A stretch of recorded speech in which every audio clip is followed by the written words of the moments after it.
20 in Abuja. Humidity is 86% this morning, and it is indeed a lovely scene here today. So, what a way to start your day wherever you are.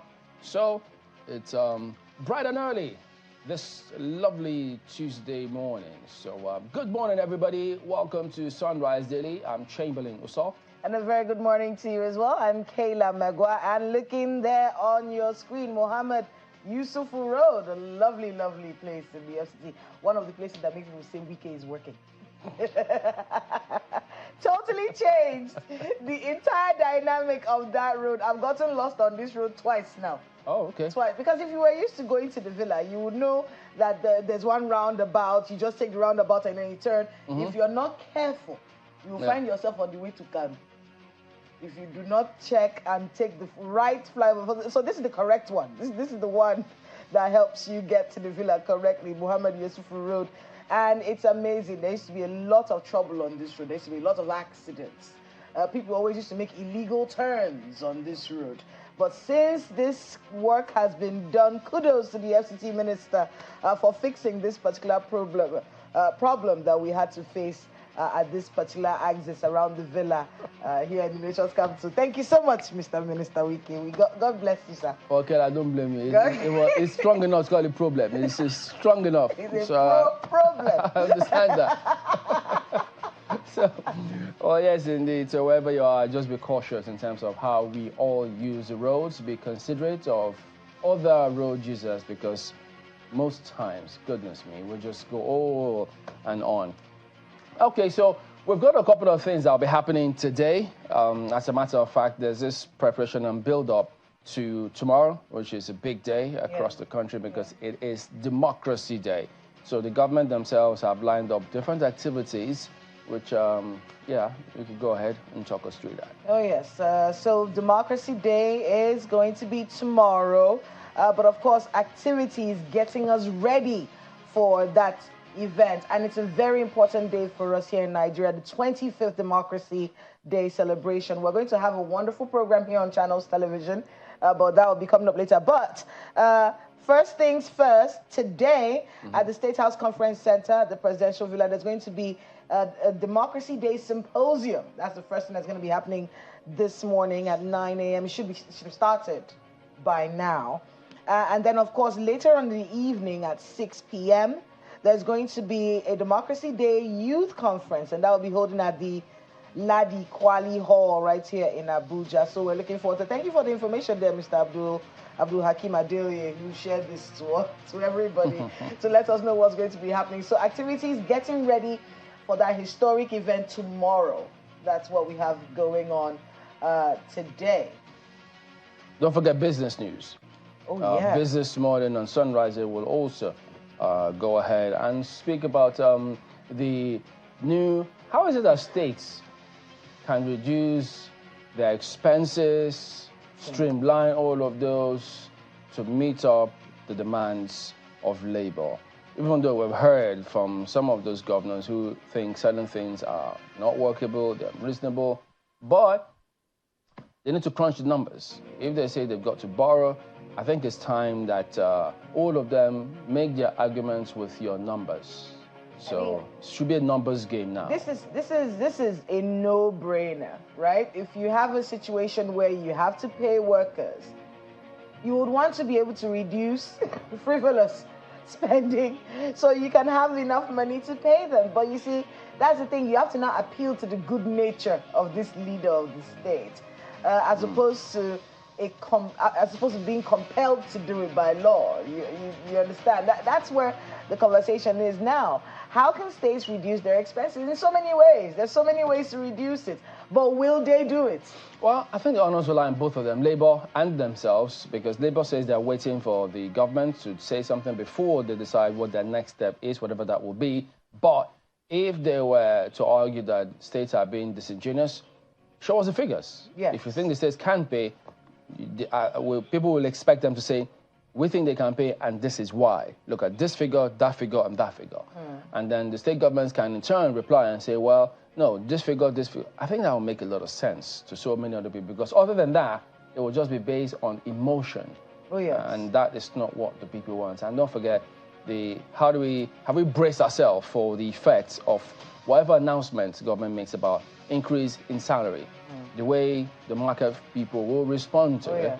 If they say, well, if they've increased money, things might as well go up. As we've seen it happen before, will it happen again? So you know what a man can do by what he's done before. That's what historians will tell you. Yeah. But who knows? Who knows? So that out of the way, let's go ahead and take you through some of the dailies this morning.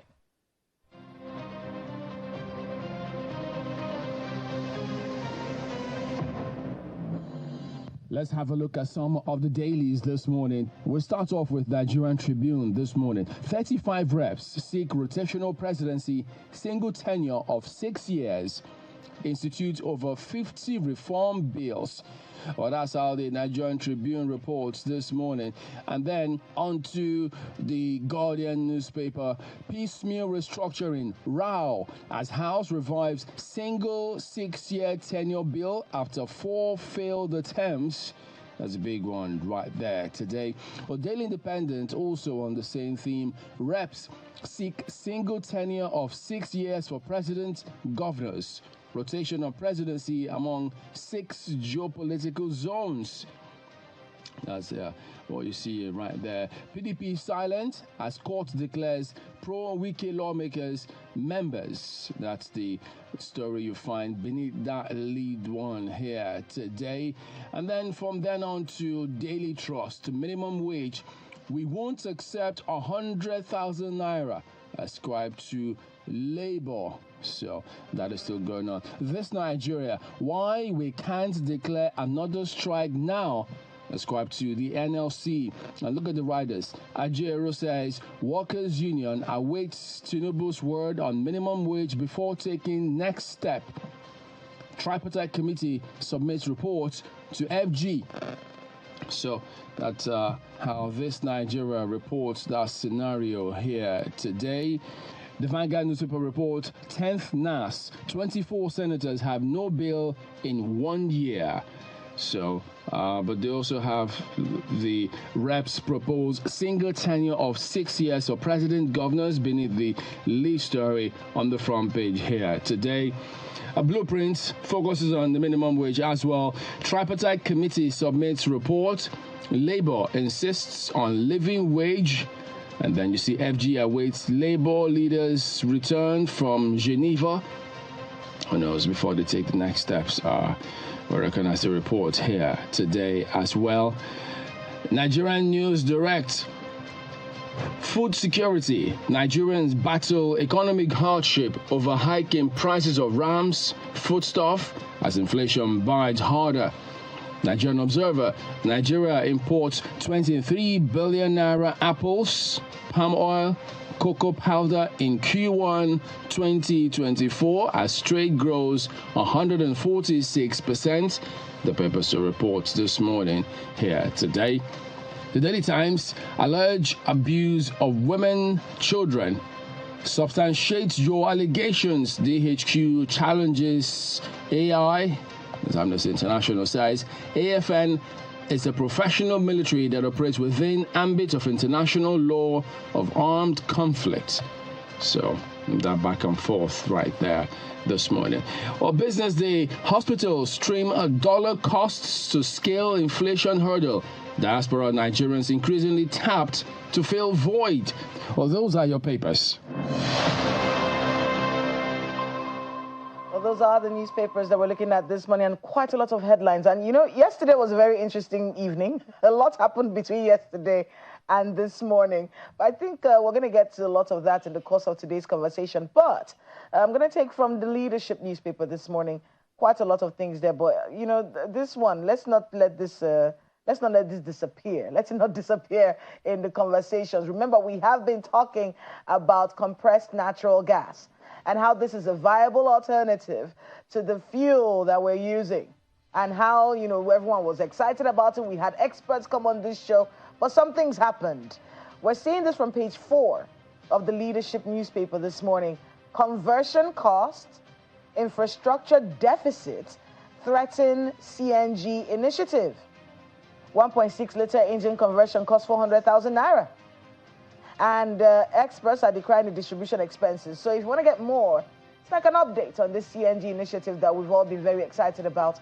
More on that from page 4 of the Leadership newspaper, and quite a lot of other things spread across that paper. We're seeing the minimum wage as well. We won't resume strike for now, says Mr. Joe Ajiro. We're seeing that from page 7 of the Leadership newspaper. And the INEC chairman has been speaking, having meetings over the past few days. He's warning corrupt officials against compromise. Who? The INEC chairman. INEC chairman? Mm-hmm. Oh. He's talking about the Edo-Ondo polls. So basically trying to get people to behave well, get your act together. Well, I know that, INEC has to do what they have to do, but, you know, not many people have forgotten how INEC overpromised and under-delivered. the build-up was high, I tell you. It was massive.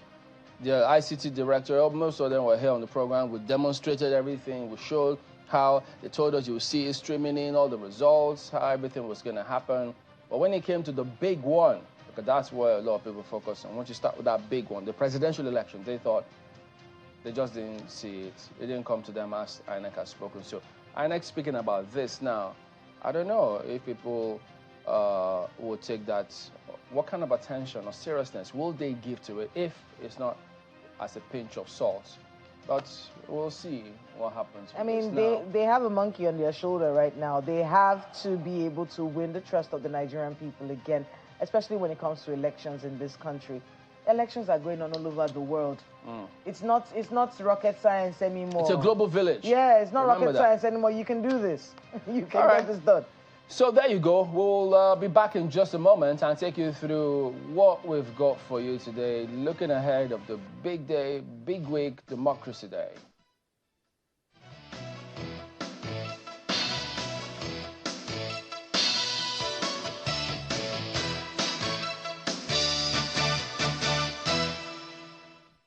Thank you. Just to add to what my colleagues have already said, that means we are tinkering with the timeline for the election to give room.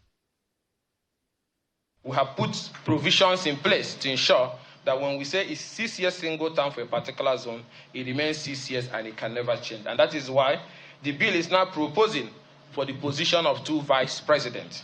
One will be a vice president for succession, which will come from the same zone with the president, and the other one will be vice president administration from the other part of the country. And what that means is that in the event of death of the president or impeachment of the president, the second vice president's succession assumes office immediately and completes the remainder of that time and cannot seek any election. And also, in order not to incur extra costs on the country, this vice president will now have ministerial status, being the only vice president, being the only minister from that state. And also that flows into the Electoral Act, where we're also seeking for an amendment to provide that elections to the offices of the president, state governors, National Assembly, state houses of assembly, and FCT area council shall be conducted simultaneously on the same date, which is to be determined by INEC in consultation with the National Assembly.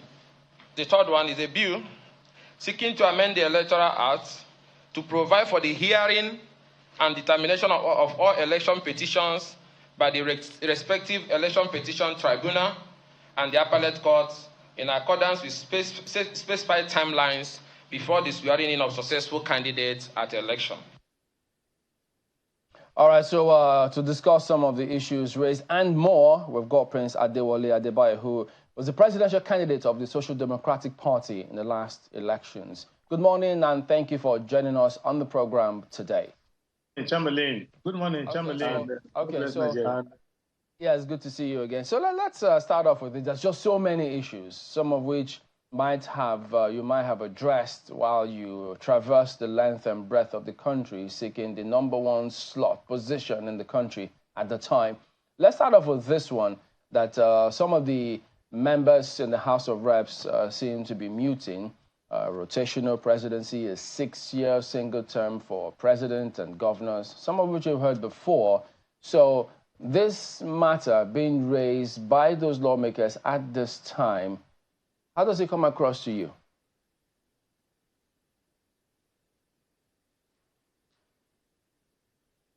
profound ideas, but many ideas coming from those in government appear to be mere distractions, because the purpose of setting up the republic is for the peace and good order of the republic. And arguments around form are the forms responsible for the problems that we are facing. Arguments around forms don't work with me, because what are the problems we're having?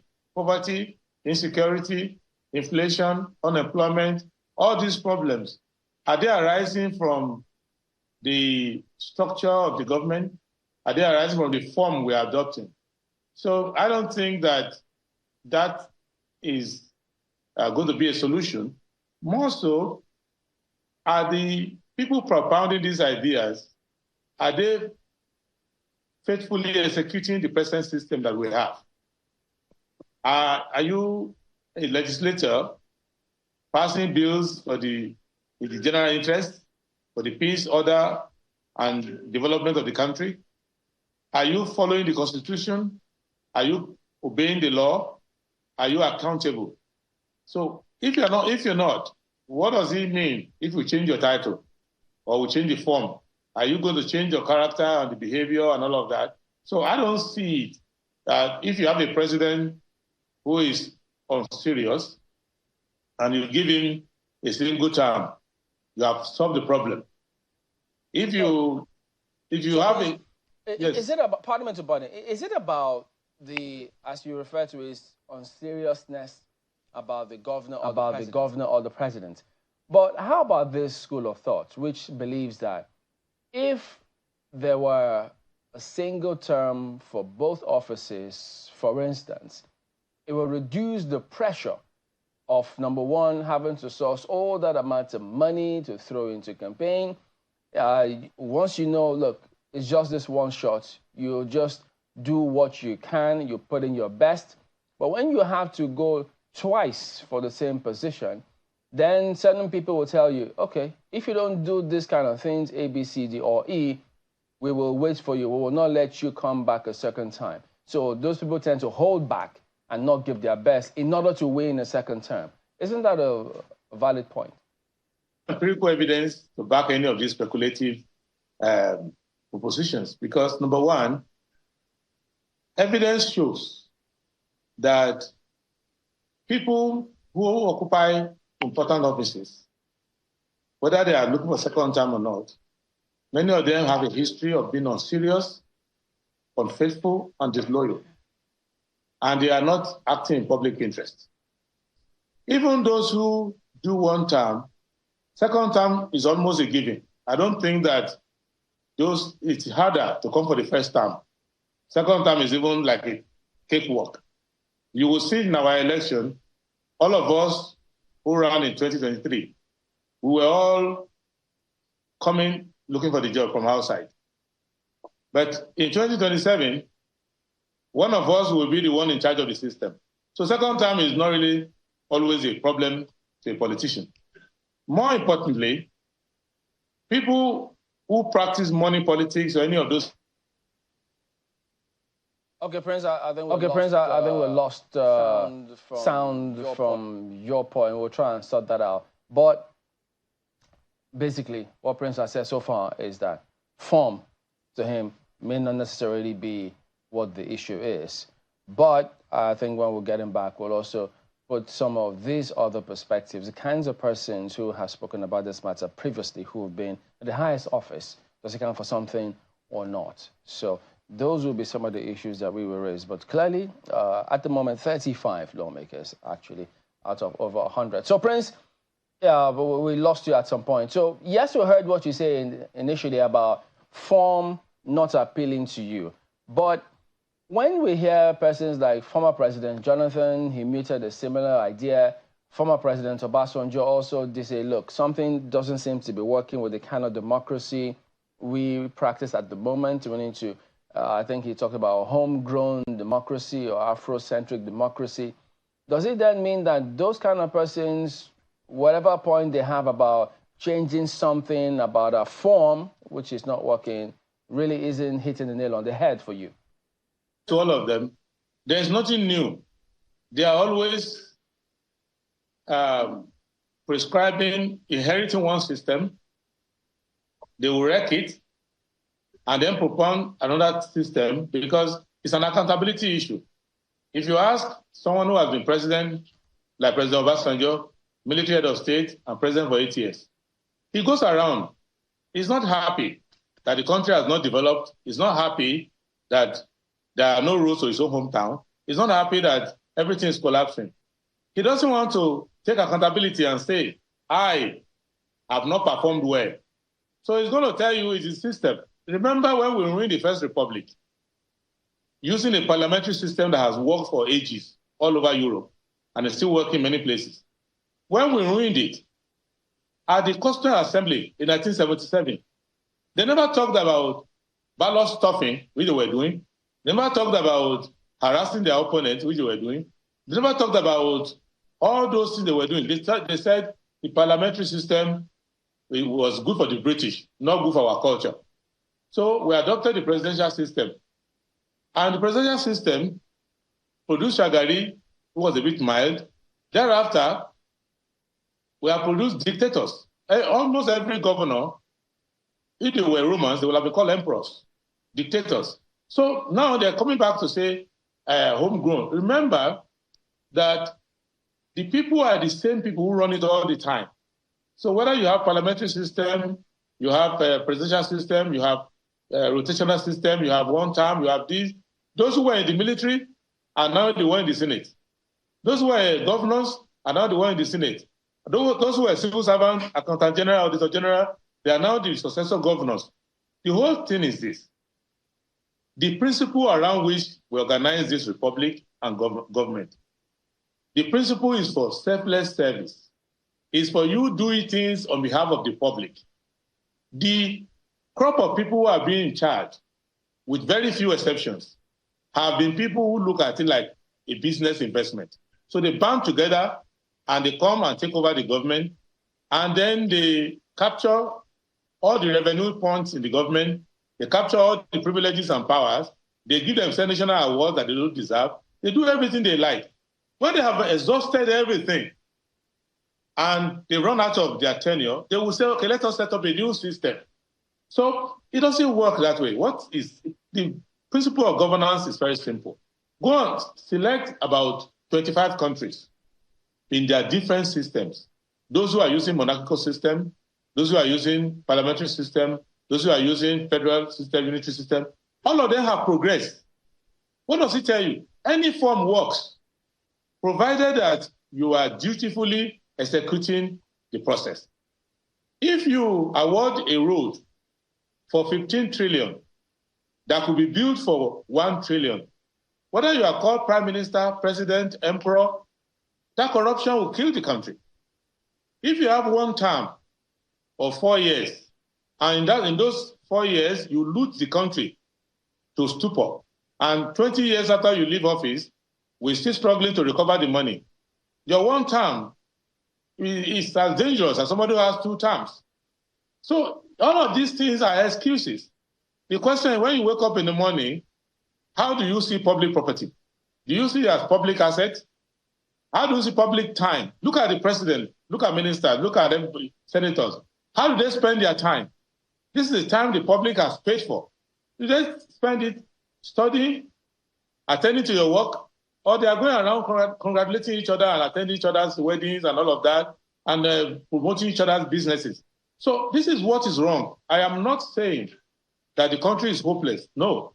I'm saying that if you don't change the personnel, if you have a driver who is a drunk driver, reckless driver, changing from Toyota to Peugeot, to Mercedes, to Audi, it's not going to change the character of that driver. It's not going to obey speed light, speed limit. It's not going to maintain the vehicle. It's not going to go on the errand you send him. It's going to be mismanaging. After wrecking it, it will tell you, sir, I told you, I don't have good luck with Peugeot.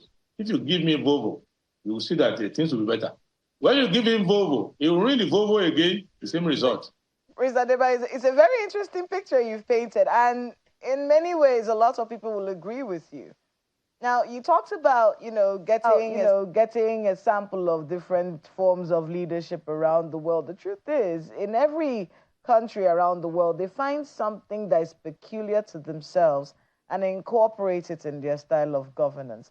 Even in the presidential system that we are practicing here, it's not the way presidential systems are practiced in places that are purist with presidential systems of governance. We have incorporated a lot of things inside of our governance, like the federal character idea, and things like that. So these are things that are, that show the character and the soul of the people that are being governed. But I do get your point where you say, it doesn't matter if it's 1 term or 2 terms, but we are looking at cutting down the cost of governance and reducing wastage.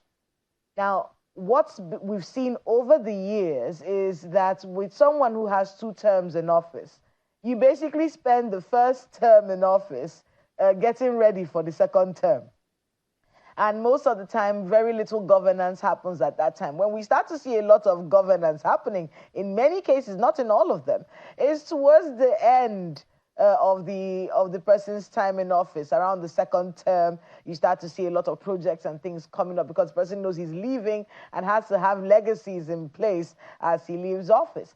To reduce that first term wastage is the reason why a lot of these lawmakers are coming up with this concept of a 6-year term, 1 time 6 years, 2 vice presidents. You don't think in any way that this could reduce the wastage that we are talking about in governance if we take a look at some of the things that these lawmakers are saying? Yes. It doesn't change the content of what is inside the house. Second is that there's no evidence to back them. For example, let's start with the last government, Buhari. His second term and first term was just the continuity of somnambulism, just sleeping from the beginning to the end. There's no concern that the president knew the date of the year, whatever, but just there. It rained throughout. There's nothing there.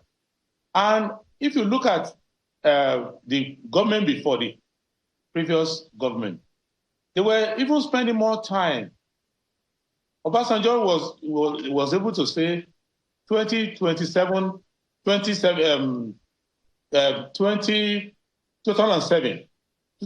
election was a do or die affair. He wasn't on the ballot when he said it was a do or die affair. He was interested in the installation of his own successor. So there is no limit. Even if you say, okay, let's do one term, when they want to elect their successor, who wants to continue either to cover up for them or continue whatever arrangement they put in place, they will still do the same thing. The problem of our democracy is the reason why we have burglary proof in our windows. The burglary proof on your window won't save your life. But we are using it to escape the need to have a safe community. If you go around the world, when people do their houses, they don't put any burglary proof on their windows because they know that you have to maintain law and order in the public. What we are trying to do now is to treat our politicians as mindless kindergarten or infants whom we have to put guardrails around. Whereas we can just elevate the standard of everybody to say, before you let people come to public domain, how can we be minding the president as if he was a toddler who would not know the limit of his powers? Why do we have National Assembly there if they cannot question the person? And how do you save costs? If we are spending over $14 million to build the house for 1 vice president, and then you are going to have 2 vice presidents, are they going to share the same bed? So which means you have to build 2 houses for 2 vice presidents, and then when the president wants to hand over, which they rarely do when he travels, you will be going to Vice President A. You will say, no, he has handed over to Vice President B. It's all kind of, it's not a comedy show. This is simple governance. Governance is not that hard. What it means is that you put people in charge who will understand the resources the country has, both human and material, who are servants. They know they are just stewards. Then they give you accountability in the assembly. What arrangement you can make if you have itchy fingers and you want to amend your constitution, you can now learn a lesson from what happens in other countries like South Africa, for example, that look, before you can be, the president will also be a member of the National Assembly, in which case he will come and be answering questions every day. It doesn't mean that when you do this, that the people in the National Assembly are not going to be looking for contract, oil block, and all of that. And when the president comes to the National Assembly, unlike in South Africa, when they'll be questioning him, challenging him, here, they are not going to be bowing down and worshiping him. Recently, the head of the most senior arm of government, the chairman of the National Assembly, because in the constitutional order, the legislature is senior to the executive, but let's leave that aside. The chairman of the National Assembly, the Senate president, went to Ibeno in Abia, in Akwa Ibom State, and said that he was commissioning a bridge as a representative of the president.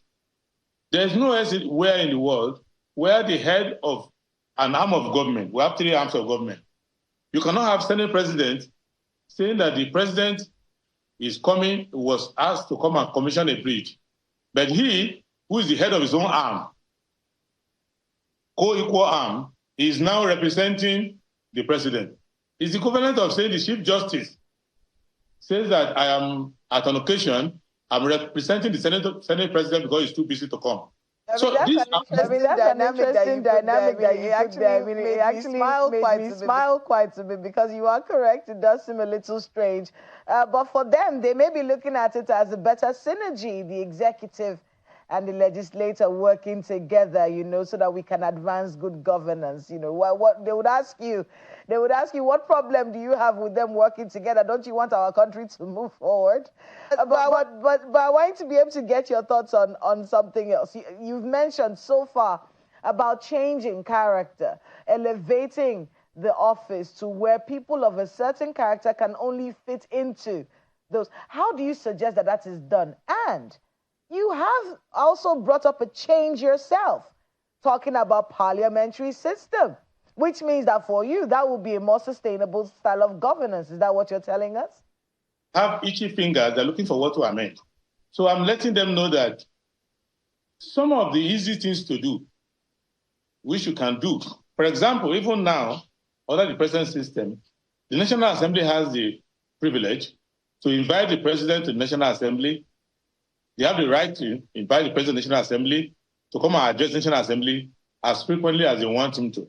And the president has the privilege to ask the National Assembly that he wants to address them, so that there's interactivity.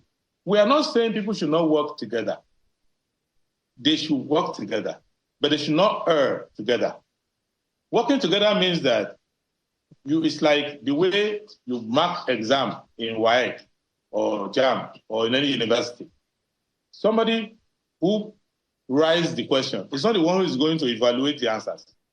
And the person who did the first marking, they take the first marking to the second group before it's finally graded. The system is that you want to make sure that human error and idiosyncrasies do not dictate state policy. So National Assembly is there to appropriate funds, to oversight the executive and the judiciary. And once they make that into law, then the executive goes to faithfully implement the law. And where there are questions as to whether they have done so lawfully or not, judiciary handles. So what we are saying is don't match the 3 arms together so that the error of one person transcends the 3 arms. That's what we're saying. Let's get your perspective on this other matter, the minimum wage. Yes, it's been on for a while now. At the moment, the Association of Local Governments of Nigeria, ALGON, the president said yesterday that they categorically reject the 62,000 naira proposal for minimum wage. He went on to say, look, that all the 774 local governments get about 18% from federal allocation. So that, he says, cannot cut it for them. There's no way they can sustain it. And that is in addition to some of the narratives from some of the governors, too, saying that amount isn't sustainable. What do you think of that? when it comes to minimum wage issue, there are 4 points that I recognize. One is that overall, the minimum wage is not a mechanism for permanent solution. Why? Because what is changing around is the general price in the economy, which relates to the value of the currency, also relates to inflation. So if you don't correct that, you'll be having a minimum wage question for the next 30, 40 years. And that's not sustainable. So the solution is for Naira to be stable. If you look at the Moroccan currency, it's the same rate it was 40 years ago. That's the rate it is today. So you need to have macroeconomic stability. That's number one. Number two, minimum wage is a matter of law. And by law, the federal government has the power to set the minimum wage. And in setting the minimum wage, 2 factors are taken into consideration. One, you want to make sure that the wage is a living wage. You cannot obviously say, we are so broke, we don't have money, but we're going to be paying 2,000 naira per month. In that case, you're no longer a viable entity because there's nobody you pay 2,000 naira to that can survive on a month. So, and today, do you think the states can sustain and pay that minimum wage? Yes, if they are better run. The way they are run now, they may not even be able to afford to pay, other than after paying the governor and the assembly members, they may not have time to care for anybody. But if they are well run, they can maintain 100,000 minimum wage if they are well run. If they don't divert their resources, if they actually wake up and work. Remember, with respect to the local government, majority of their staff don't even have any work to do because the governors don't allow the local governments to function. So a lot of the local governments don't have access to their money. When the money is shared in Abuja, it goes to the joint account in the state. Many of the governors just outrightly steal the money. So local governments are like orphans. So they can, if you are trying to put a burden on them, they can easily say, we can't afford it. Not because they can't afford it legally, but because their resources have been confiscated from them. But any arm that works well can be able to afford a reasonable living wage. But labor cannot go to 250,000, 400,000. It's not sustainable. But 100,000, yes, doable, provided that after paying the minimum wage, you just don't lie down. You make labor more productive, you run the system more efficiently. Nigerian government is not even collecting up to 30% of the revenue it's entitled to. So they're not able to know what they can afford, what they cannot afford. So if that were to be the case, if you say they can pay that, are we supposed to, restructure or rearrange how the revenue is generated across the country from states? Does the federal government continue getting the largest share? What would you change? The argument has been, this question has been answered in 1977 when Shagari was addressing. Shagari said, look, the issue of revenue formula, there's no quick answer to it. The only way to know what every tier of government will get is to find out what responsibilities these tiers of government will perform. So if you want the federal to collect less, then you have to transfer some of the functions at the federal to the lower levels. So it is to whom much is given, much is expected. So if local governments are going to run the school system, food banks, and social welfare, then they'll get more money. If the states are going to run their law enforcement, police, and all of that, they get more money. But if everything is run at the center, a macrocephalic center, then the center will get more. So it's not a formula that is divorced from responsibility. Remember, this money is not shared for the glory of the governors or president or chairman. It is for running public services. Let me ask you this as we wind down. Police, that debate about reorganizing the police structure. I mean, you also vied for elections, and some of people who raised concerns, some of those who raised concerns thought, we need to find a way to ensure that they do not use it to emasculate their political opponents. Would you subscribe to multi-level policing? Level policing has no alternative. The simple is, let me tell you how it is. It's a mirror. Any level of government that has the power to make laws should have the power to enforce their own law. You cannot say you have sovereignty. You say, do not cross the road. You should have power to say, when you cross the road, I arrest you. So you cannot pass laws which you have no power to enforce. Remember why the Egba lost their, when the British colonized Lagos, they gave sovereignty to the Egba nation in Abeokuta. Why did the Egba lose their sovereignty? Because the British said the Alaki of Egba was sentencing people to prison, and Egba had no prison. So Lugard said, why should I be maintaining prison for you when you cannot even maintain a prison for yourself? But what I want to say, in conclusion, is that right now, whether federal, state, whatever, we don't have police properly in Nigeria. What we have as police is just uniform supporters of government. They're not like enforcing the law. So we need to do two things. Make police multi-level and also change the philosophy of policing. That is about law enforcement. It's not about providing guards to those in authority. It's about making sure that our laws are obeyed and can be done at any level. All right, then Prince Adewale Adebayo was the presidential candidate of the SDP in the 2023 elections. Thank you for your time here today. All of your team, and God bless Nigeria. All right. Okay, so we'll be back and take it a little further, but this multi-level policing has been on for a while. But just give us a moment. We will be right back.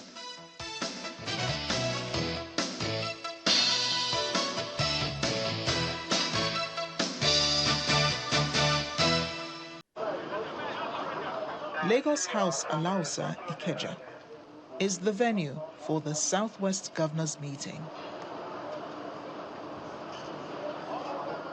Governor Babajide Sanwo-Olu receives his counterparts from Ogun, Governor Dapo Abiodun, Governor Seyi Makinde of Oyo, Ademola Adeleke of Osun, Abiodun Oyebanji of Ekiti, and Lucky Ayedatiwa of Ondo State. They're all here to discuss issues of concern to the region. They step in for a closed-door meeting, which lasts over 4 hours, after which the Lagos State Governor reads the communique of the Southwest Governors Forum, highlighting their stand on national minimum wage and his emergence as the new chairman of the forum. The forum unanimously nominated and adopted the Governor of Lagos State, Mr. Babajide Sanwo-Olu, as its chairman. On minimum wage, the forum supports the efforts of the federal government, the Nigerian Governors Forum, and the organized private sector on their ongoing conversations with the Nigerian Labour Union. The forum believes that the outcome will reflect a true fiscal federalism that we all preach. The forum also encourages the federal government's effort on mineral resource exploitation. There should be a further collaboration between the federal government and states, especially in the areas of granting of leases to various investors. For the governors, the issue of hike in food prices and insecurity should be the least of people's worry. The governors reaffirmed their stance on state police. The forum condemns in strong terms the group of people agitating for the Yoruba nation.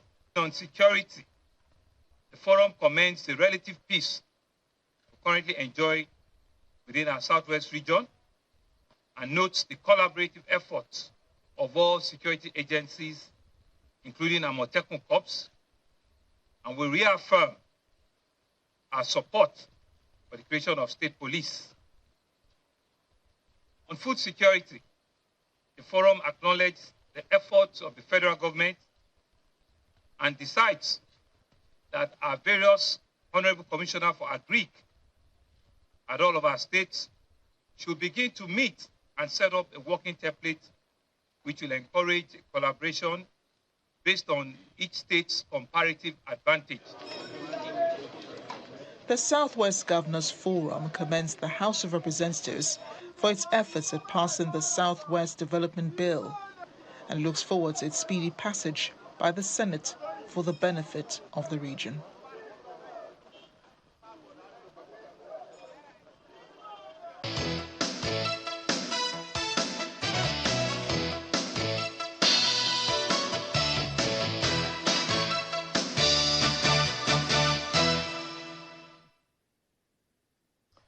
Okay, welcome back. So there's this matter that's been making the rounds now for a while. This letter popped up from the Minister of Foreign Affairs writing to the head of service in terms of some harassments going on. And so if you look at that, it's from director to the head of service, signed by Ambassador Yusuf Maiman Tuga, OON, Minister of Foreign Affairs. Allegations of harassment of an official in that particular ministry, which I understand that there's been a lot of back and forth of this matter. I think it might even show up in courts eventually. Yes. But from what we know, the backstory is that the HOS has already set up a panel of permanent secretaries to look into this matter. And then the Minister of Foreign Affairs did say, look, if people want, if the HOS needs more details, he can provide it. Yeah. And so for this person in question to have also come forward and then come up with this narrative, it means that they've got this may eventually go the whole hog. And we understand there's been a history of sort of this. So this is a developing matter. Oh, yes. And we've seen the letter from Mr. Femi Falana's office, who's representing the victim in this, alleged victim in this situation going on at the Ministry of Foreign Affairs. In fact, that letter from Mr. Femi Falana basically itemized every single thing that has, what they say has happened to their clients, and asking for help from the minister, that's the Minister of Foreign Affairs, in this matter. Look, we need your assistance. We need to understand what's happening to our clients in your office, which is what I think has led him, the minister, to write to the head of service, itemizing, asking for, you know, some kind of inquiry from the head of service on this particular person. And from the letter we're seeing from the Minister of Foreign Affairs is that this is the permanent secretary that they're talking about, the permanent secretary in the Ministry of Foreign Affairs. So that is being investigated, and it's a developing story, and one that we will be following very closely. Well, yes, indeed, we'll bring you all of those matters. But there's this other matter when the presidential spokesperson did issue this particular statement. That's our jury signing the statement about the Police Service Commission. Oh yeah, I mean it's been a busy 24 hours. I know, I tell you. So the title of this was President Tinubu appoints new leadership for Police Service Commission and Nigeria Police Trust Fund. So it did say the president approved the appointment of DIG Hashim Argungu, retired, as the chairman of the Police Service Commission, that's the PSC. The president has also approved the appointment of Chief Onyemuche Namani as secretary and DIG Taiwo Lakan, retired, as member of the commission. He goes on to say that, well, he just highlights all of those things. But that's not all there is to this. I mean, it may appear as though it's just a straightforward thing. I know, business as usual, go on with that one. But at the moment, there's this section 1551C, which talks about the tenure of office of members. It says, 1, a person who is a member of any of the bodies established as aforesaid shall, subject to the provisions of this part, remain a member thereof. C, in the case of a person who is a member otherwise than an ex-officio member, or by virtue of his having previously held an office for a period of 5 years from date of his appointment. And then when it comes to do with removal of such members, section 1571 says, subject to the provisions of subsection 3 of this section, a person holding any of the offices to which this section applies may only be removed from that office by the president acting on an address supported by 2/3 majority of the Senate, praying that he be so removed for inability to discharge the functions of the office, whether arising from infirmity of mind or body or any other cause, or for, look at that part, misconduct. So what does this all mean? Let's just go ahead and get a brief explanation from Mr. Onoha Franklin, who is a legal practitioner, to help us shed light on those provisions of the law. Good morning, and thank you for joining us on the program today. So could you just tell us, that announcement by the president about the replacement of the PSC head, Is it in line with the laws? Chamberlain, thank you so much for inviting me to the program. It's been quite a long time. But let me go straight to the point. Now, let me start by saying that the Constitution is very clear. And Section 1, subsection 3 of the Constitution made the Constitution to be supreme over every other thing. And if the provisions, the clear provisions of the Constitution is not followed, what it means is that that act is null and void. And everybody must respect the provisions of the Constitution. Yeah, so has it not been followed? Has it not been followed in this case? No, it has not been followed. From what you read, number one, Arase was just appointed by the former administration last year. So Arase has just probably just few weeks less than 1 month. And the position is tenured for 5 years. And from Section 157, sub 1, just like you read, if the president wants to remove him from office, the provision is very clear on what the president should do. And you know, he cannot just wake up and say remove him from office, even if, you know, just like that. It must be as a result of incapacity due to ill health or misconduct. Okay, so about that part.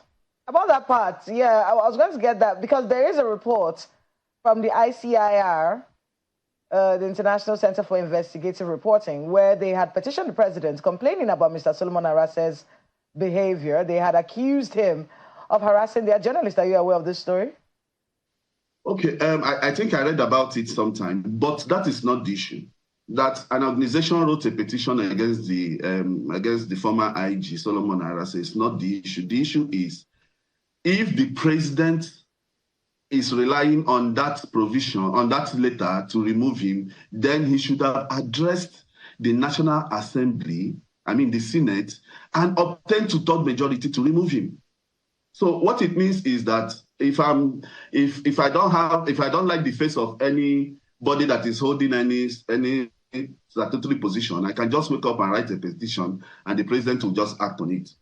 There's a reason why the Constitution is very specific on some of these issues. There's also the fact about because the journalists who they accused Mr. Arase of harassing had written a story that was pretty damning. I'm sure you're aware of this story that had to do with a police barracks right here in Abuja. And of course, a lot of conversations have gone on around that particular story.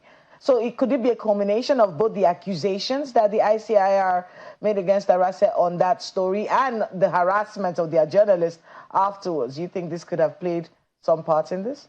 Well, I will go back to what I said before. No matter how much accusation has been laid against Solomon Arase, the president has an obligation under our Constitution to go to the Senate and say, Senate, this is the reason why I want to remove this man. All right, Mr. Onoha Franklin, we do thank you for talking to us and shedding light on those provisions. We're really out of time on this one. Thank you for talking and at least shedding light on those provisions. Well, coming up next is Business Morning on Sunrise Daily.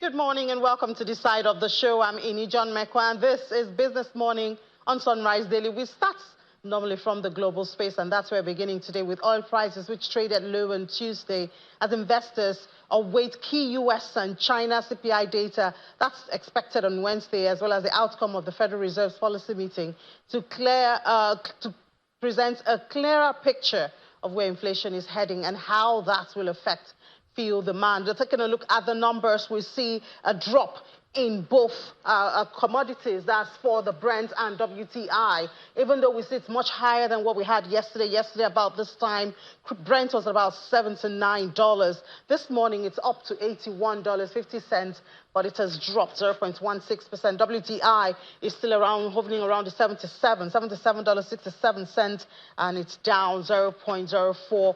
Prices climbed about 3% to a one-week high yesterday, Monday, buoyed by expectations that the Northern Hemisphere summer vacation season will boost fuel demand this summer.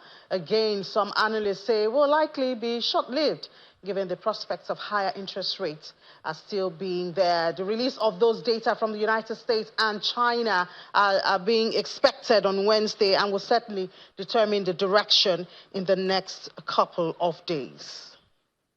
Then we come home to Nigeria, looking at what happened to the Naira yesterday. NAFEX appreciated against the dollar. That's it, right there. It was a 0.02% appreciation, very marginal, but appreciation anyway. So we see it open at 1,481 Naira, 32 kobo, and then close at 3 kobo. That's the difference just in the kobo. But I mean, to give some sign of stability. For NAFEM, which is the most active major market for FX, it's closed at 1,483 Naira, 62 kobo. Not as much as on NAFEX, but still within the range it's been keeping. And the change there also very marginal, 0.02%. A bit of stability going on in the market for just a couple of days now. Late last week up to this time, giving a bit of encouragement that perhaps we have found maybe not a very good level, but at least a stable level for the Naira at this time. Then yesterday again, FAC, they did share some funds to the 3 tiers of government. They received a total of 1.143. A worry here, for last month, it was 2.1 trillion Naira that was shared. We talked about that yesterday, trying to find out how states can accommodate the demands of the union, the workers' union. But for the month of May, we see that dropped to 1.1, a worrying one. I hope we can get some answers to that. Federal government got 365.81 billion Naira. States got 388.42 billion Naira.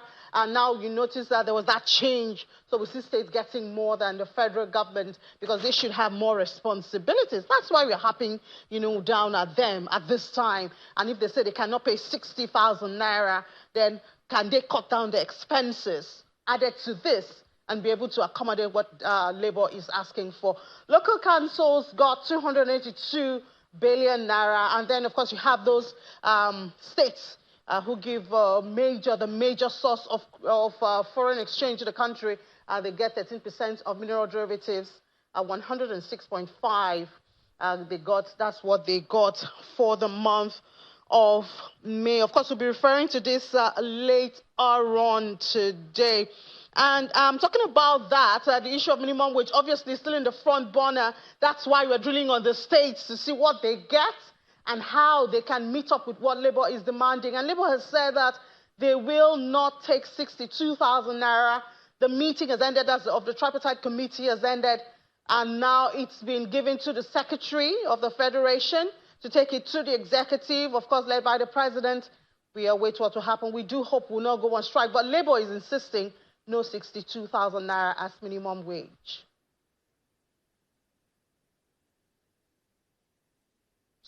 We have never contemplated 100,000, talk less of 62,000. We have never contemplated that. We are still at 250,000. That is where we are. And that is what we consider enough concession to the government and the other social partners in this particular situation. For example, if they stop paying their past governors and deputy governors pension while they sit at National Assembly, they will have more money to pay. If they reduce the cost of governance in their respective states, they will be able to pay. We have given the federal government a 1 week notice to look at the issues. And that 1 week expires tomorrow. If after tomorrow, we have not seen any tangible response from the federal government, the organs of the organized labor will meet. The relevant organs will meet to decide on what next. Mr. Onyeka was a guest on our sister program Morning Brief yesterday, so that's tomorrow. He's talking about actually means today. So I think everybody in Nigeria, we're holding our breath to see what will come out of this. What will the president do come midnight today? Will the lights go off again? Will the airports be shut? Will offices be shut, banks and all of that? Will we see that? And we know what it costs the country.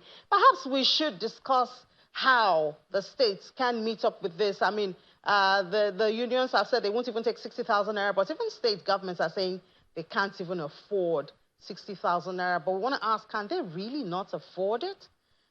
We heard what Mr. Onyeka said there from the trade union, giving some suggestions. Perhaps if they cut some of those expenses, they could be able to meet up. But let's speak to somebody who is very good with the numbers and has done a lot of research into the numbers, spendings of government. The Chief Executive Officer of Budgets, Mr. Seun Igbinde, joins us virtually. Mr. Igbinde, good morning, and thank you for joining us this morning. It's a pleasure being here today. Thank you so much for inviting me. Great. Yeah. I'm sure you heard Mr. Onyeka suggesting perhaps if the states will cut some of those, there's security votes, there's pension to past governors and changing of their cars and things like that. Perhaps the states will be able to pay maybe the 250,000 naira that labor unions are asking for. What are your thoughts on this? It's a fair argument to have, and I think it's also because we have always insisted that public office holders should show examples of probity, examples of integrity when it comes to use of public resources. Everybody's saying that the governors or the president or the entire apparatus of government have not acted like we are in any austere situation. They have not acted as if we are in a challenging fiscal environment.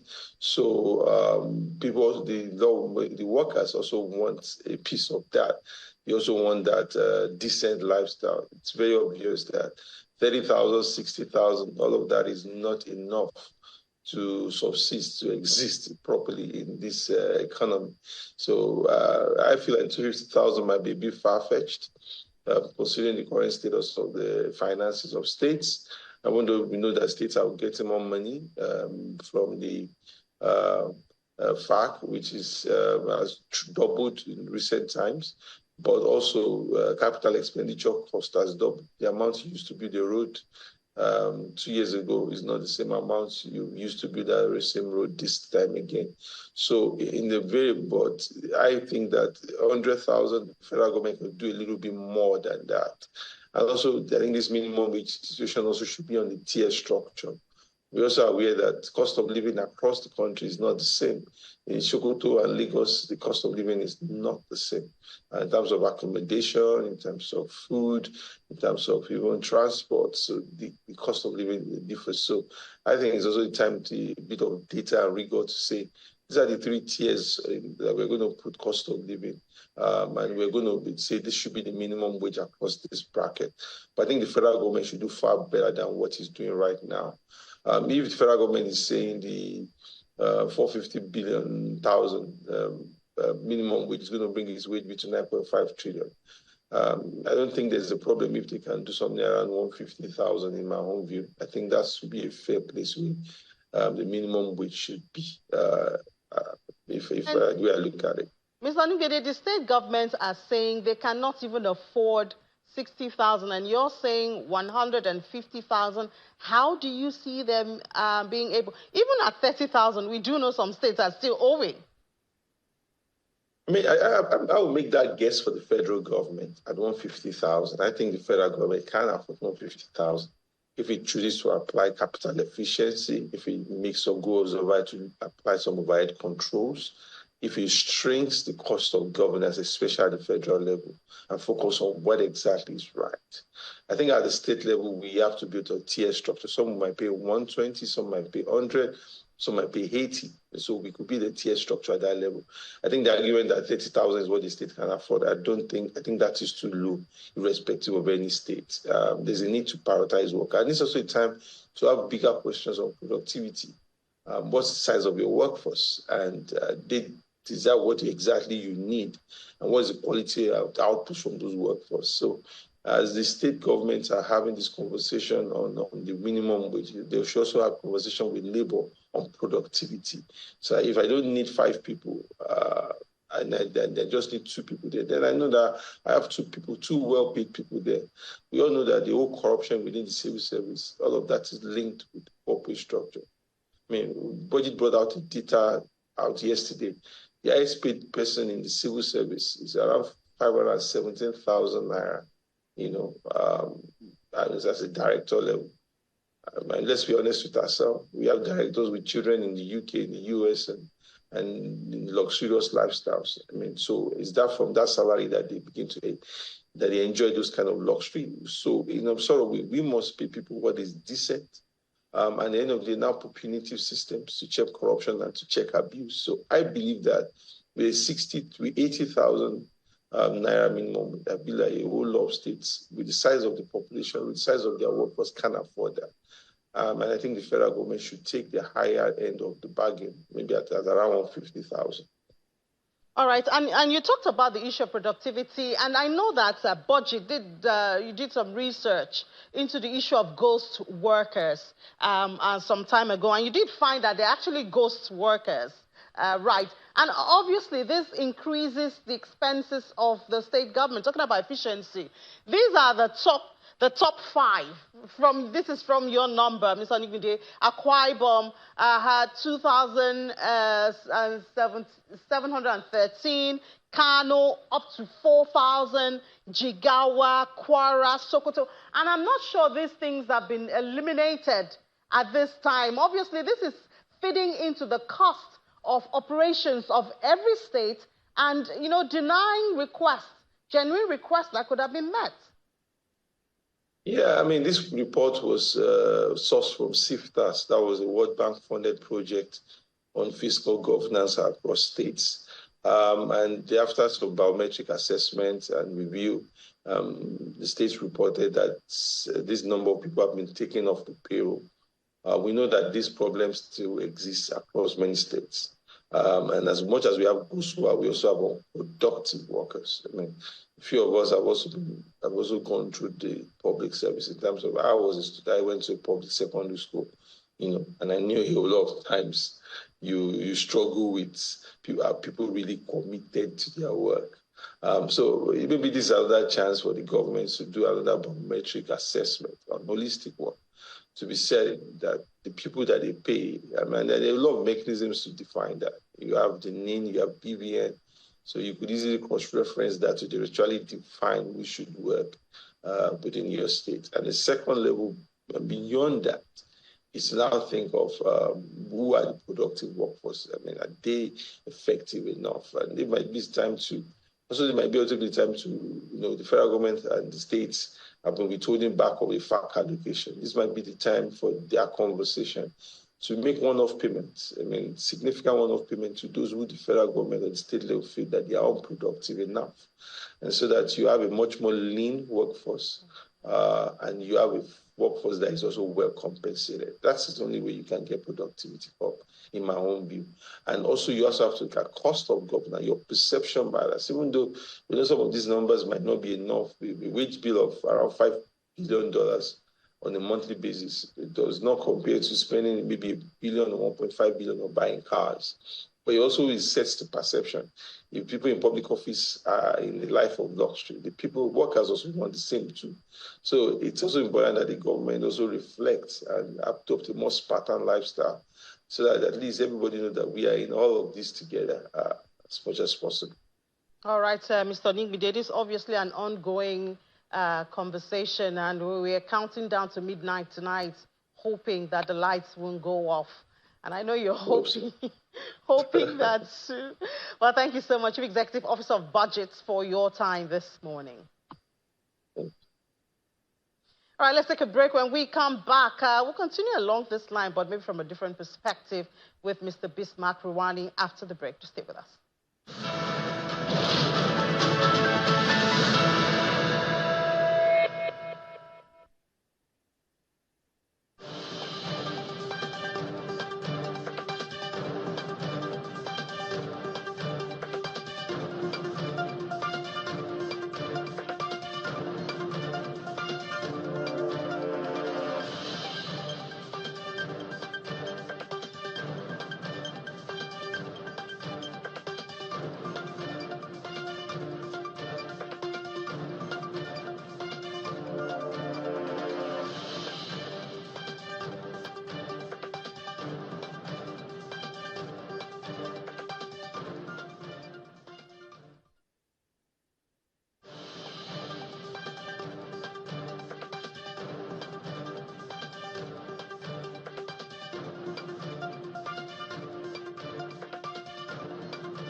back to watching Business Morning on Sunrise Daily right here on Channels Television.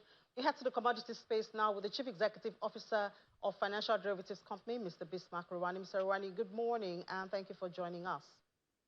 Good morning, and thanks for having me. Yeah, so first of all, a worrying matter. FAC was released yesterday for the month of May, and we saw a drop from 2.1 trillion naira in April to 1.143. That is worrying, especially at a time when we are talking about minimum wage and we want the states to do even more. Well, that's a disturbing trend because the average FAC share in the last 6 months has been infinitely higher than what it was. Coming down to 1.1 or 1.2 trillion naira this month is quite disturbing because it means the revenue that we thought we had actually brought in has actually come under control. It's actually falling again. That is dangerous when you talk about affordability and sustainability, when you are talking about minimum wage. So one has to look at it and see exactly what is going on. But it's not far-fetched. One, in that companies have been declaring losses due to forex losses, and therefore you can only tax profits. Oil production has fallen, and so the petroleum profit tax have actually gone. Thirdly, the contribution of NNPC to the consolidated fund has actually dropped. So when you put all of this in together, and you now begin to see the threat to macroeconomic stability when revenue, which we thought we had put under control, is falling, and growth itself is not rising. So on two fronts, the growth equation and the revenue equation, Nigeria is beginning to fall behind. That's a very dangerous place to be at this point in time. Yeah, obviously, because we could hear states saying, yes, they got 388.42, which is obviously not up to what they had, and we're looking for how they can free up funds, to be able to meet up with the demands of labor. I mean, this could be another hindrance. Yes, it is, because the way to look at it is not just in a question of affordability. Once you increase wages and there's no increase in productivity, it becomes inflationary. And the inflation factor, which is key, when you have inflation today we are projecting that it's going to come in at about 34.32. If inflation above 12% is considered growth retarding, inflation above 18 or 20% is actually debilitating. And inflation above 30% could be actually destructive to value and output. So these are the things that we have to take into consideration when analyzing the situation we're in. So one, we are in a very difficult spot in terms of time of negotiation, cost of living crisis, a currency in turbulence, and at the same time we are trying to create consensus, political consensus in the arrangement that will make this country work smoothly. And talking of inflation, FDC sees an increase of 0.63% for the month of May to 34.32. So, I mean, this obviously is going to fit into the questions or the requests of the unions again. I think inflation has more to do, inflation really is partly an issue that comes in minimum wage negotiation, but inflation as a factor erodes income, erodes purchasing power. It makes a country less competitive, and it also, begins to undermine confidence of investors. So let us not take inflation as a seasonal affair, which has to do mainly and only with the minimum wage discussion. It is, when you look at it, what we saw in the last month or two was the inflation beginning to moderate. In other words, the pace of growth of inflation, increase in inflation, has started to slow down. But now, guess what? The stoking factors, money supply growth is back up above 73%. Currency in circulation has also increased. The price of diesel has gone up to 1,200. The exchange rate is a little bit stable, but not totally under control. So when you put all these factors together, it makes us fear that our projection that inflation begins to moderate in July, August is not going to happen. Therefore, we think that inflation moderation is going to start taking place later in the year, if anything. However, this month we have the Ramadan festival this month, and you can see that the price of a ram, I understand in some markets, as high as 300,000 naira. This was something that was going for about almost 70,000 a year ago. So we are in dire straits, actually, to be honest with you. So, I mean, I'm looking at this currency in circulation rising by over 1%. I think we have it right here. Currency in circulation by 1.07% to 3.97 from 3.92. And I'm thinking, but the federal government has been very aggressive, mopping up money in circulation through the securities. Or doesn't it fit in? Well, I think we should differentiate between currency in circulation and money supply. Currency in circulation is cash. That is, you have 1,500 naira notes, 200 naira notes. That is one thing. But it comes to about almost 3.9 trillion naira. But money supply itself, the broad money supply itself, is 96.97 trillion. That is what is disturbing. It increased by 73%. The money supply growth was actually 69% last month, and it has now gone to 73%. Once money supply increases, you are bound to see a higher level of inflation. So that's a dangerous sign, and we need to bring that in. This is after the MPC had increased interest rates by 1.5%. But you see, money supply itself is a function of the fiscal deficit, the spending by the government, or extraordinary spending. So when you put all those together, you have to have a holistic approach to bring all these things under control. If not, what is going to happen is that whilst you are actually controlling one variable, others are running away from you and begin to pull you back.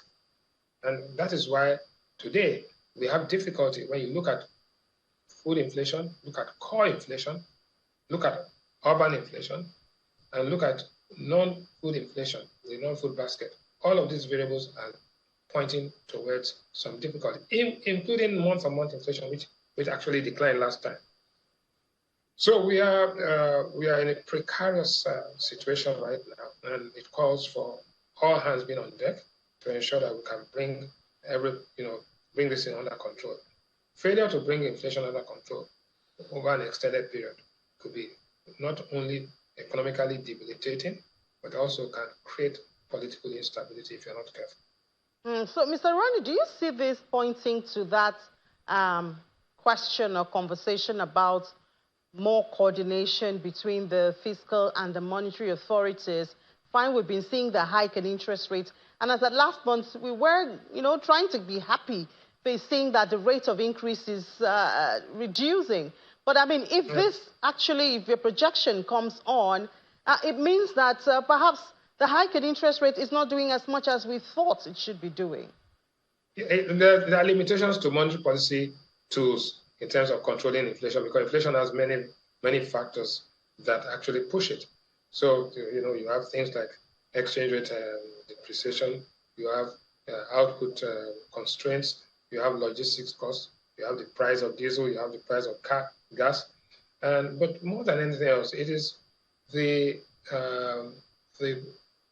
insatiable amount of spending, federal government spending, not just legislators spending and all that, but spending, not just federal government, state government spending generally without a corresponding increase in productivity can be a stoking factor for inflation. So, and also we are looking at historical inflation. Inflation expectations as we go towards the end of second half of the year, when people now begin to position themselves for Christmas spending and other things, you will now begin to see that those things that can undermine productivity and also begin to push the inflation moderation expectations further out. So what we need to do is that in discussing this minimum wage review, right? And don't forget, there's a big difference between minimum wage review and general wage review. What we are talking about is minimum wage law. Policymakers must consider the wider implications of this increase in wages without a corresponding increase in productivity, and the fiscal stimulus package, which is being announced right now, which is also supposed to soothe and act as a social safety net for the vulnerable people in society. So there are so many things so many balls flying in the air, juggling, right? So the federal government of Nigeria, the monetary policy, the investment policymakers, and the fiscal policymakers need to have a coordination, need to coordinate these things very quickly. And one, douse false expectation. There are a lot of people who have expectations that the country is very rich and the country can afford it. We need to control the ostentatious spending that we are seeing around so that sacrifice can be shared equally across various strata of society, because that is a major issue when you cannot see people living ostentatiously and lavishly on one hand, and on the other hand, you're asking people to make sacrifices. That is where this whole idea of leadership and coordination of the activities of government, so that we're sending out the right signals and anchoring expectations rightly. I think that is the key issue now. All right, Mr. Rwanya, I think it goes back to what you said some time ago, that the government needs to tell the people the truth. When the people know there's the truth, then they'll know what to sacrifice. But thank you so much, Chief Executive Officer. Truth is in short supply right now. Chief Executive Officer of Financial Derivatives Company, thank you so much for your thoughts this morning. All right, now we need to head back to the Sunrise Daily Studios. I just have time to tell you that the all-share index yesterday at Nigeria's stock market was positive at the close of trade, 0.58% in the positive. And yes, you do have it there, but we don't really have time. And the market gained 324 billion naira. So it's a good one. But you get intraday numbers during 1 p.m. Our 1 p.m. program, that's Business Incorporated. You don't want to miss it. Ladi Williams will be here with Aniti Edet. Let's head back now to the Sunrise Daily Studios.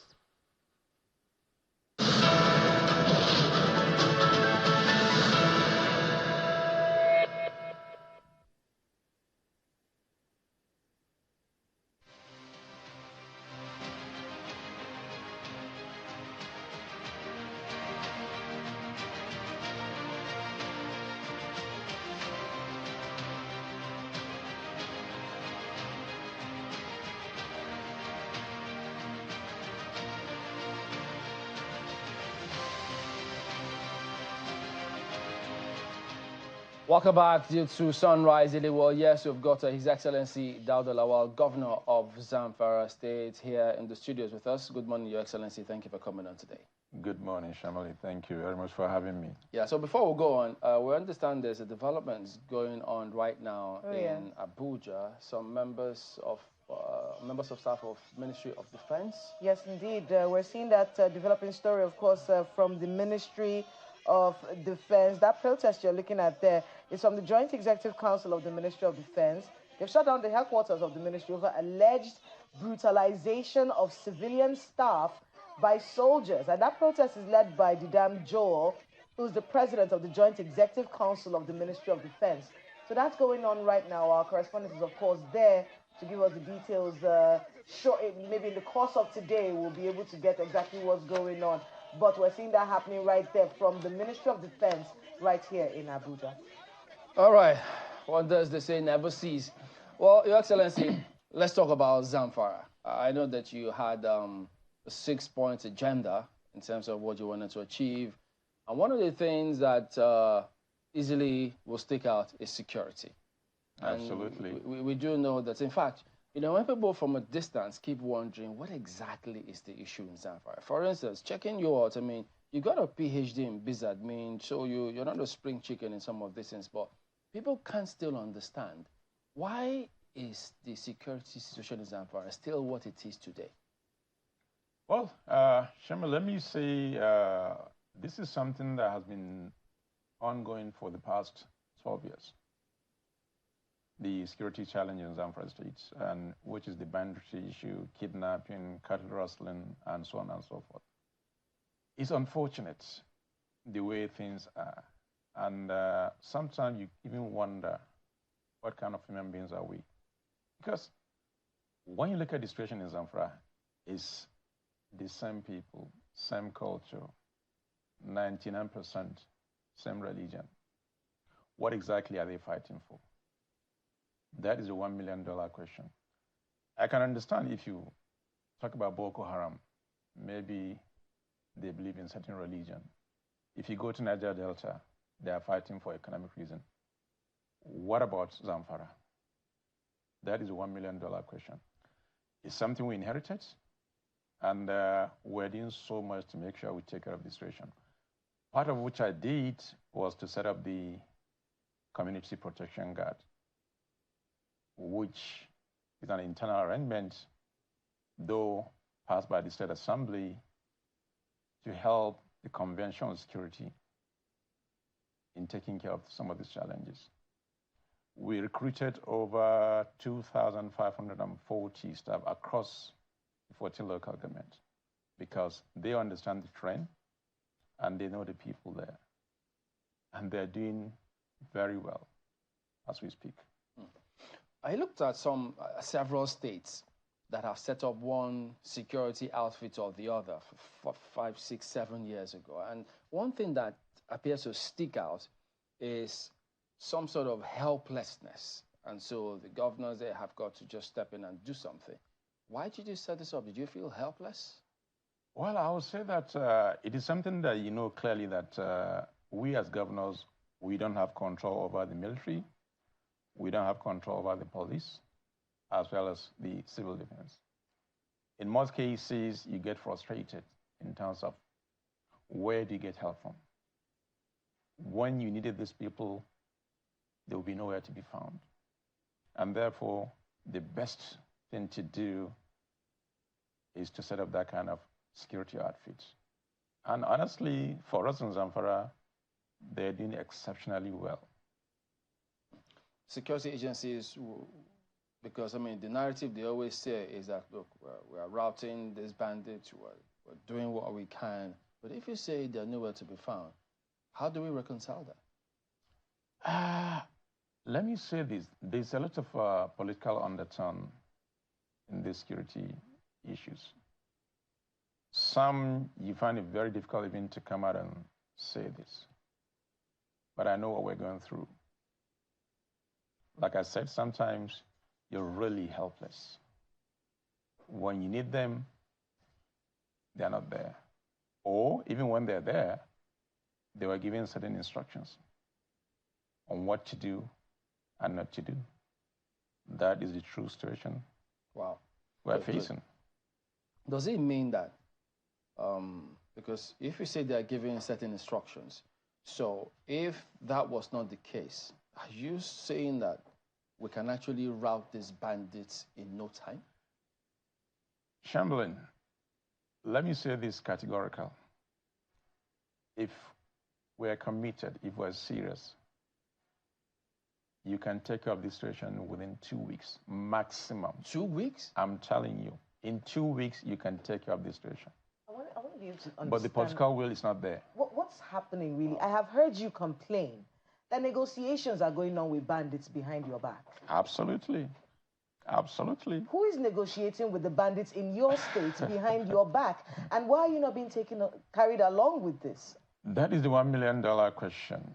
And at a point, I had to really come out and say it clearly, because while we're trying to take care of the situation, somebody, somewhere, somehow, behind our back is negotiating with the bandits.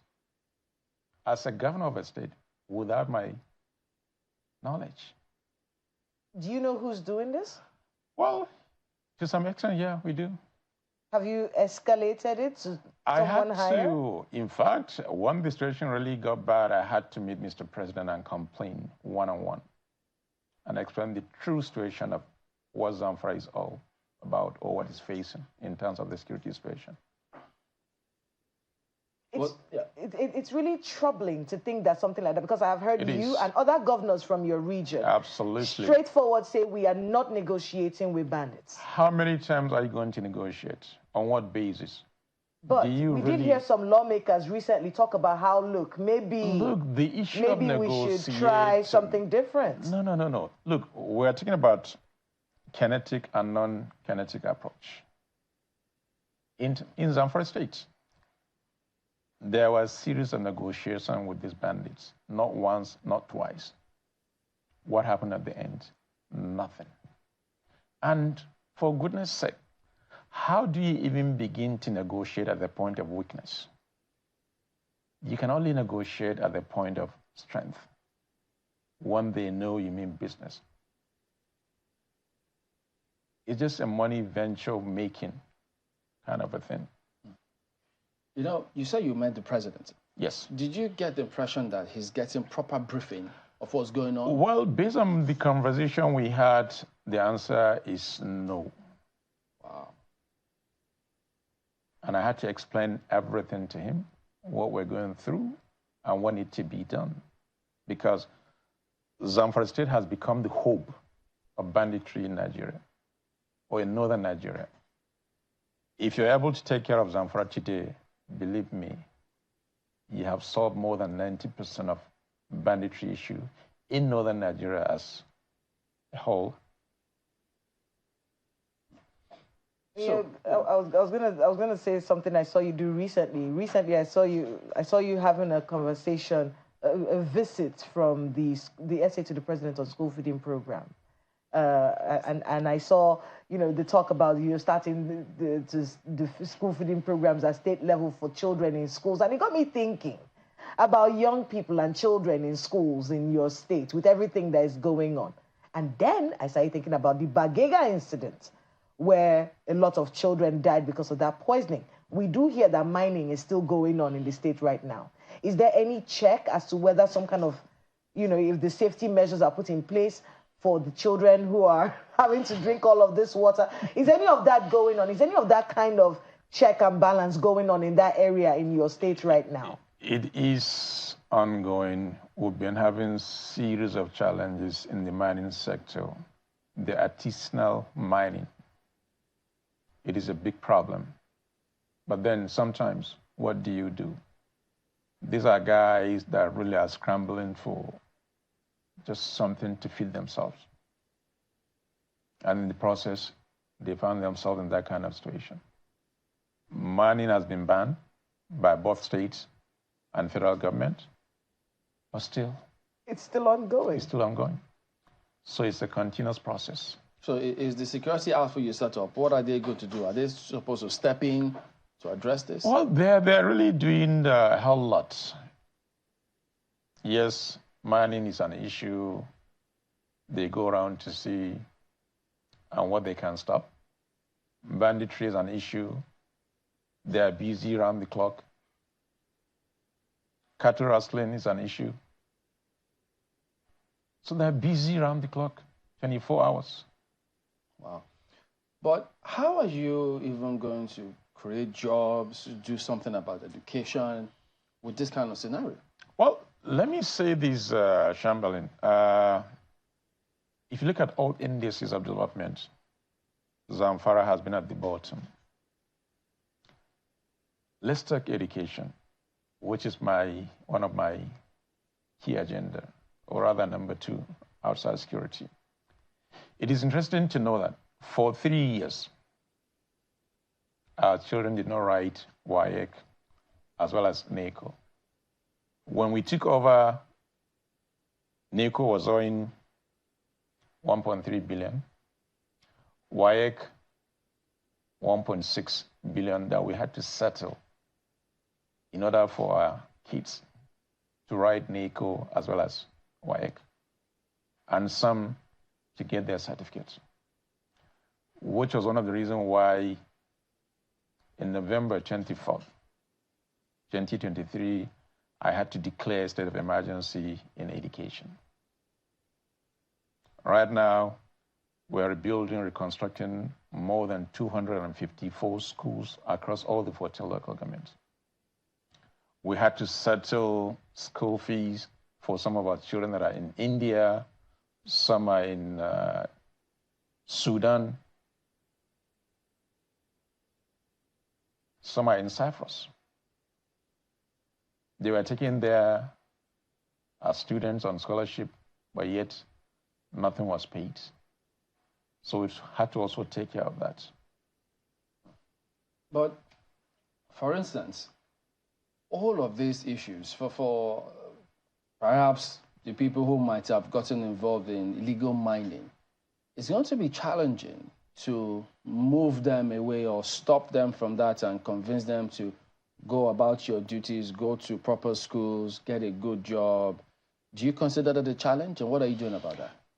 For me, illegal mining is not even the major challenge for me. Oh, okay. No. What is security? Security is number one. How do we secure the state? So isn't mining part of the reason why? Mining is not much of a headache, believe me. Oh. So what is then? The headache is the kidnapping, cattle rustling, the banditry activities in almost all the local government in the state. That is the challenge. If we're able to take care of that, believe me, mining is not an issue. But do we know who these people are who are doing we these do. things? We know. We know who they are. We know where they live. It's just that there's no political will. I mean, we've had people on this program from Zamfara State who have said, "Oh, we are negotiating." What are you negotiating? With the people in our neighborhood, with the bandits in our what neighborhood. What are you negotiating? It's some sort of basis? money they give him so that their community can live in peace. You are empowering these people. The more you give them money, the more they buy weapons. And that is what they use in killing people. So what are you negotiating? So what's your ultimate solution? What if you were given, if all of these interferences were not happening, what would be the ultimate solution? You said 2 weeks. What would you do in those 2 weeks? Believe me, if we are committed, I mean the military as well as other security agencies, if there's political will, as I said, in 2 weeks' time, you can crush these guys. We know where they live. They are within the community. I'm afraid to even ask you if you've thought about minimum wage. No. With all the minimum wage conversations in fact, it's interesting to know that since the creation of Zamfara State, there was nothing like a minimum wage. People, as at last month, were still earning 7,000 naira salaries. It's just now that we implemented even the 30,000. When we took over, there was a backlog of salaries for over 4 months. We had to clear that. Pensions since 2012, about 13.6 billion that is pending. We have just started paying all the pensioners. So far, we've paid over 6 billion of the backlog. And we intend to clear it within the shortest possible time. Will you be able to pay this over 60,000 minimum wage? Well, let's look at it and we'll do all the calculation and see what we can do. There's no guarantee, but here, we'll meet somewhere at least. What are you doing about farming? Because, I mean, I also did see some of your piece where you spoke about how beans and some of the major foods come from Zamfara goes to the south. What are you doing in that regard now? Zamfara State has always been an agrarian economy. The only challenge is the insecurity that we're facing. That is why people can no longer go to farm. But if we're able to take care of that, believe me, agric is the major thing. A lot will always bring us back to this security matter. When you met with the president, did you get any guarantees from him that, well, if I wasn't getting the right briefing from what you have said, I will do this, this, and this? Remember on that day, when I briefed Mr. President, that was the day he declared them as terrorists. And he has given the assurance that something will be done immediately. As a matter of fact, we had all these special forces sent to Zamfara with all the latest technology and everything. But the issue now is they also have limitation because they were told not to cross certain.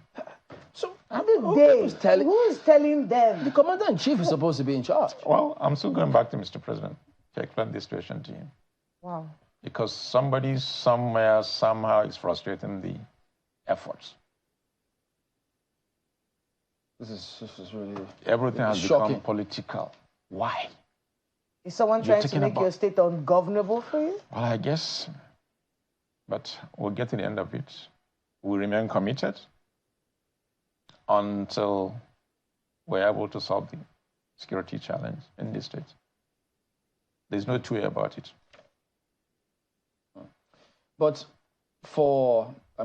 while you're trying to address security, the state cannot be at a standstill. Things have got to move. No. So far, things are going okay. At least if your crew were there, they've seen the new development that is taking place, part of the urban renewal. As a matter of fact, in the past, you can't move 200 meters on a good road in Zamfara State. In Gusau. I was just going to tell you that there's that issue of bad roads in Gusau. And then you can't travel before 9 o'clock. Anywhere. Once it's 9 when you get up in the morning and you say, oh, we're leaving. Things are changing now. Security agents will tell you, no, we can't pass Gusau at 9 a.m. You have to wait. Absolutely. Is that still the situation right now? Well, no. Things are changing right now. But there's really kind of a ban from 6 p.m.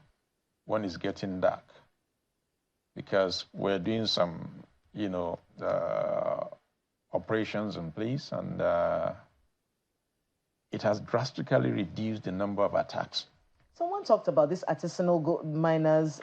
There was an artisanal miners. Oh, he's laughing. And this is the second time I'm seeing someone laugh at this, because what we heard was these artisanal miners were going to be mining and then selling what they've mined to the government. That was going to reduce the insecurity in the place. This is not true, is it? No. That has nothing to do. When you're talking of mining, you're not talking about artisanal mining. What benefit is coming to the state? Artisan mining. You need proper mining. You need people that can invest. Look, Zamfara is blessed. We have the highest mineral deposit in the country. Yes, you do. If you talk of gold, if you talk of lithium, you talk of copper, name it. In large quantity. You don't need additional money. You need proper investors. That is what we're working towards. And it's a matter of time, we will get there. Like I said, we are not deterred by anything. We'll remain focused, and we're committed to changing the narratives. We're on a rescue mission, and we're going to rescue Zamfara by the grace of God. Minister of State for Defense is from your zone. Are you working together with him? It is always interesting when this issue of Minister of Defense comes on. And he's Minister of State Defense, but of what benefit to us? I'm sure you're aware, just about 3 weeks ago, bandit went into his hometown, killed so many people. What have they done about it? Yes, we have Minister of Defense, but of what benefit to Zamfara State? Well, it's supposed to be of benefit because he used to be governor. He was former governor before he became Minister of State for Defense. You would think that now he's at the national level, they would be able to push more, to secure that place. You're saying this is not happening. We don't see that anyway. We don't see that efforts. He's not pulling his weight? Even if he is, maybe it's not enough. But we don't see that effort at all. But are you in touch, in communication with him or the Minister of Defense? I've been around almost all the security chiefs. I've seen them one-on-one, from the Chief of Defense Staff, Chief of Army Staff, Office of NSA, name it.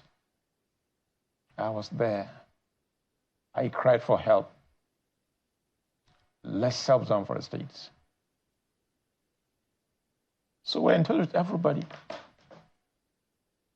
And you didn't get but the help. issue is the political will is still not there. Political will on whose part? On the part of the security agencies. Security agencies have no business with political will. They just do their job. Well, who instruct the security forces? There must be somebody behind them, sorry. Like I said, if really we're committed, we can crush these guys in a matter of 2 weeks, maximum. This is something we've been grappling with for years.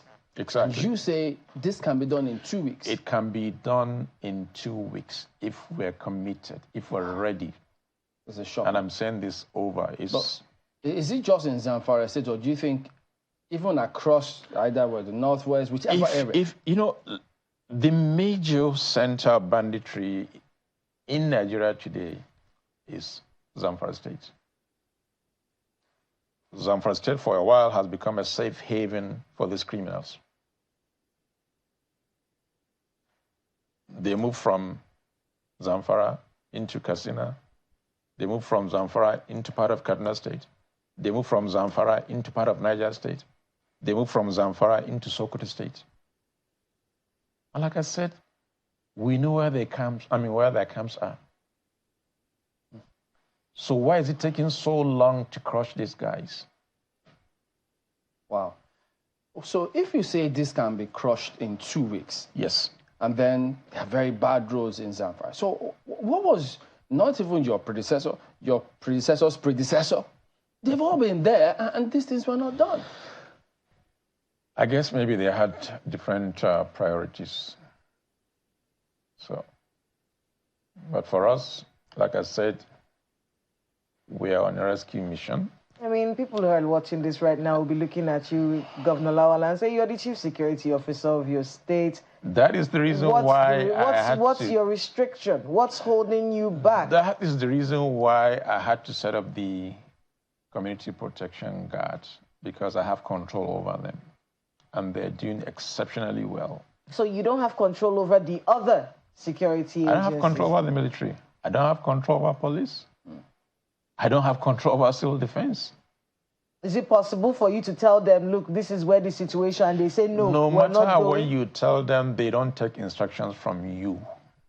They take instructions from their head of agencies also. And you have met the heads of their agencies? So that means there's something else going on here. On a daily basis. I mean, we've been doing that and we'll continue to do that until we find a solution to the problem, whatever it is. So the CPG that you set up, you've also heard people who are a little apprehensive saying, I hope this is not for political purpose, not to win election. As a matter of fact, when I met the president, that was the impression he was giving, that we set up CPG just to, crush our political enemies or political, what do you call it, call them. And I said, look, why would somebody do that? In the first place, we went through proper legislation passed by the State House of Assembly. The recruitment process was done in conjunction with all the military, the police, the civil defense, the DSS. Even the selection process was done by them. And these are people from their respective local government because they understand the terrain better than even the conventional security. But that was the impression given to Mr. President. I had to explain everything to him. I said, look, there was nothing like political opponent. Why would I do that? I'm concerned about my people. I don't want, every day you wake up, people being killed left, right, and center, and nobody's doing anything. I can just sit down. As a governor, how would I feel to see your people being killed on a daily basis? No.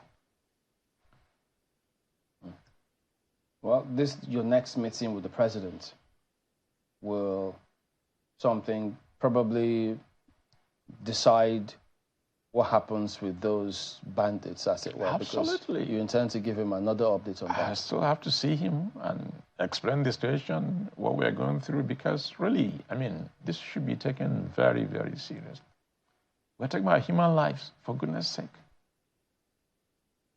Well, we do wish you well in that meeting, because I mean, many still trying to digest when you say this banditry or terrorism or kidnapping that has assumed this larger-than-life image can be routed in 2 weeks. Chamberlain, I said yes, and I mean 2 weeks. If we are committed, if we're serious. Wow. Not that we don't know where these people are. We too. They live with us. So what does it take? So is somebody preserving them or maintaining or keeping them? Well, that is something we are still trying to unravel. Wow. All right. We've been speaking with His Excellency Dauda Lawal, Governor of Zamfara State. Thank you very much indeed for your time here, and all the best to you. Thank you very much, Chamberlain. All right, so that is the show today. We do thank you all for watching. We'll see you again next time. I'm Chamberlain Usopp. Goodbye. Have a wonderful day ahead. I'm Kayla Magwa.